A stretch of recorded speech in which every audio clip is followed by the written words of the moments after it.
Good morning, everybody. It is about 10:30 here in Vienna. It's a lovely sunny day, very warm, I have to say.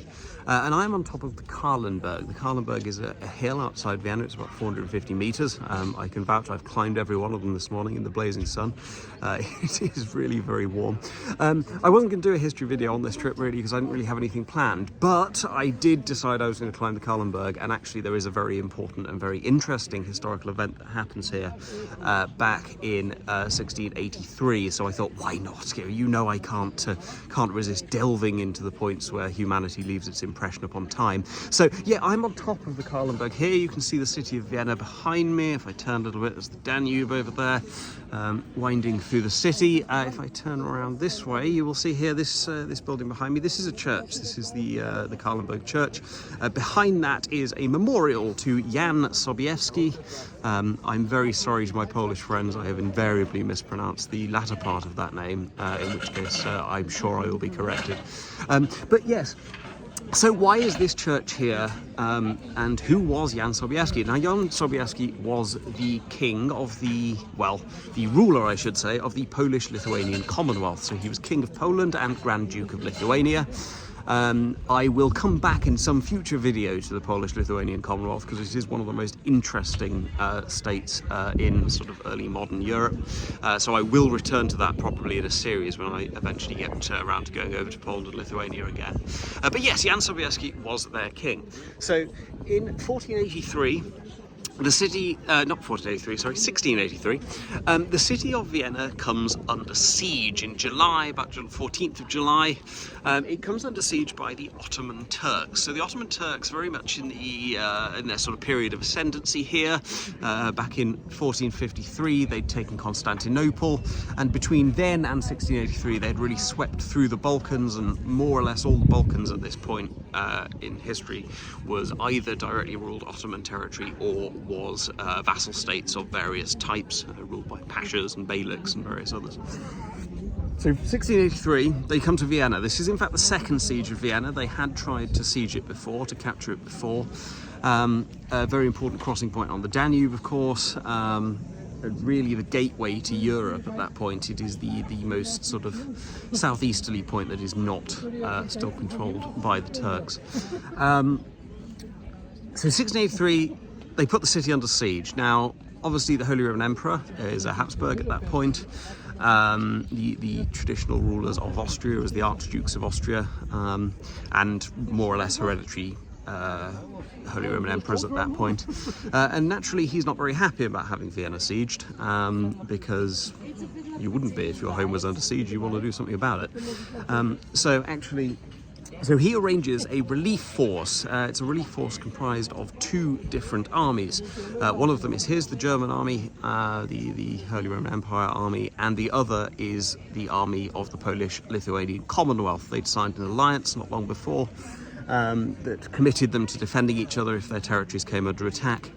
And so on about the 10th and 11th of September 1683, on the Kahlenberg, along this hill, along the hill behind me, all the way down to the Danube, these two armies arrive. The Holy Roman Empire, the German army, has the left flank over here, and the Polish army, and I say the Polish army advisedly because it was only the Polish part of the Polish-Lithuanian Commonwealth. The Lithuanians had sent a force, but it had been delayed, so they didn't actually arrive until the city had been relieved. A bit of a spoiler there for what's going to happen.